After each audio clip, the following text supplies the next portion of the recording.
Ang programang ito ay hatid sa inyo ng Air 21. Sagot ko, padala mo!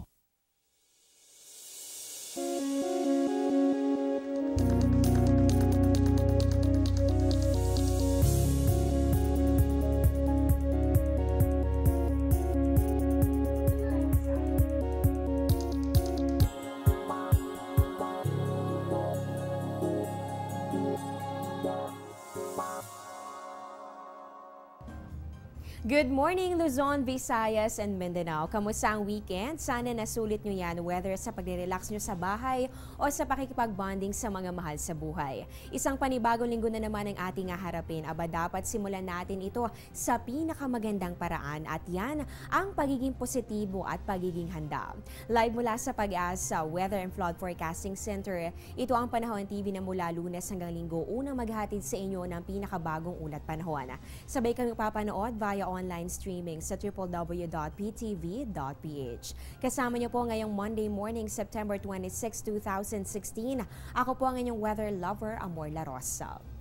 Bago ang lahat, alamin muna natin anong oras kaya sisikat si Haring Araw. Para sa mga maaga magbubukas ng kanilang tindahan, hayaan yung i-greet kayo ng ating sunrise, 5:45 yan ng umaga, habang yung sunset naman natin, 5:49 ng hapon.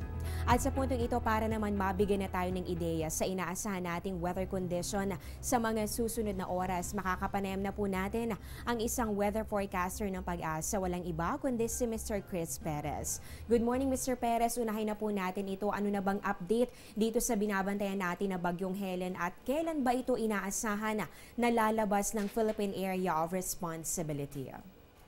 Magandang umaga, Amor, at magandang umaga rin sa mga taga-subaybay ng Panahon TV. Bahagyang lumakas during the past 6 hours ang bagyong si Helen habang patuloy itong kumikilos sa direksyon Pakanluran, Hilagang Kanluran. At kanina alas 4 ng umaga, ito ay tinatayang nasa layong 610 kilometro silangan ng Basco, Batanes. Taglay ni Helen ang lakas ng hangin na umabot na ng hanggang 150 kilometro kada oras malapit sa gitna nito. At ang pagbugso naman ng hangin ay maabot na ng hanggang 180 kilometro bawat oras. At kung magpapatuloy nga ito sa pagkilos sa direksyong Pakanluran, Hilagang Kanluran, sa bilis naman na 22 kilometers per hour, asahan natin ito ay posibleng ang tumama dito sa southern part ng Taiwan bukas ng tanghali at tuluyan namang lalabas ng ating area of responsibility bukas ng hapon o early in the evening.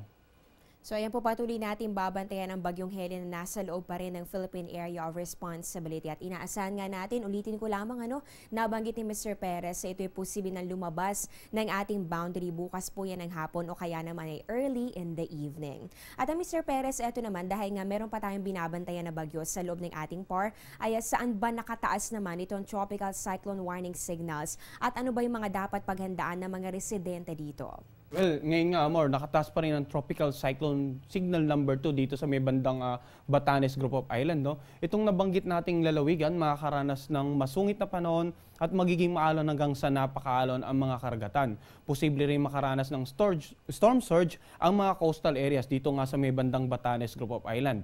Samantala, Tropical Cyclone Signal number 1 naman na nakataas pa rin sa Babuyan Group of Island, makakaranas ng mga pag-ulan at paminsan-minsang pagbugso ng hangin ng mga nabanggit na lugar at ang mga baybaying dagat naman dito magiging katamtaman hanggang sa maalon.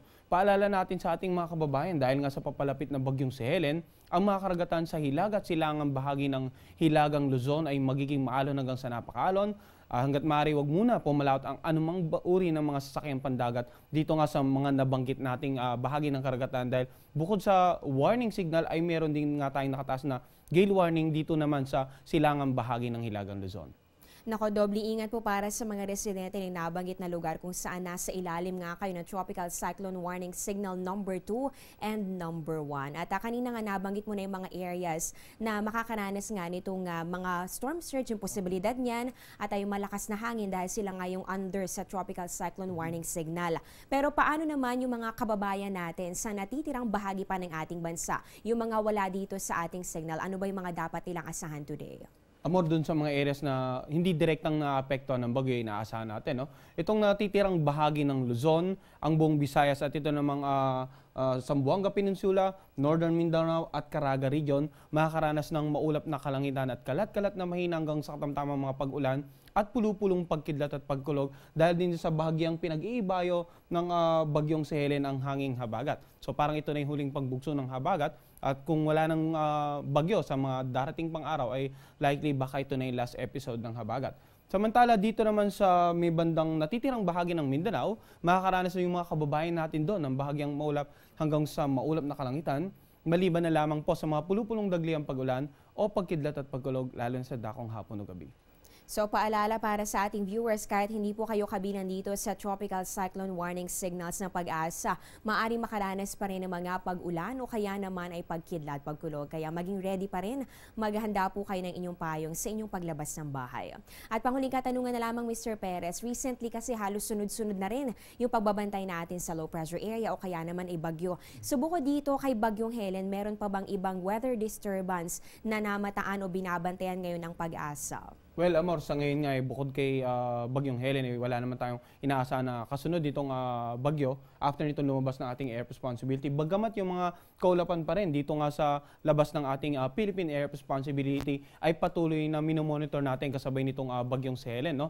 At kung magkaroon man ng anong pagbabago, development, kung may mabumang low pressure area or possible tropical cyclone, asahan po nating mga kababayan na patuloy po tayong magpo-provide ng weather updates through our public weather forecast or weather advisory sa mga darating pang araw. Alright, maraming salamat po Mr. Chris Perez sa binahaging impormasyon tungkol sa lagay ng ating panahon at syempre sa mga dagdag kaalaman para sa ating viewers. Nakapanayan po natin ang isang weather forecaster ng Pag-asa. Umpisa pa lang yan, magbabalik pa ang Panahon TV pagkatapos ng ilang mga paalala.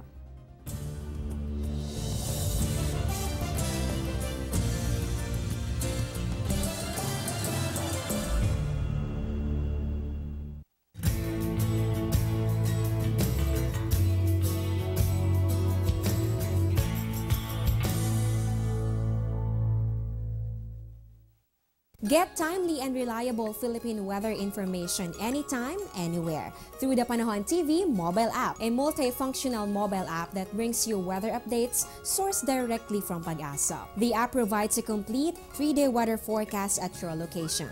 It also allows you to ask or share the weather to the community. It has auto alerts for thunderstorm advisory, rainfall warning, and storm signals over your area. Download for free today, available at Google Play Store and iOS.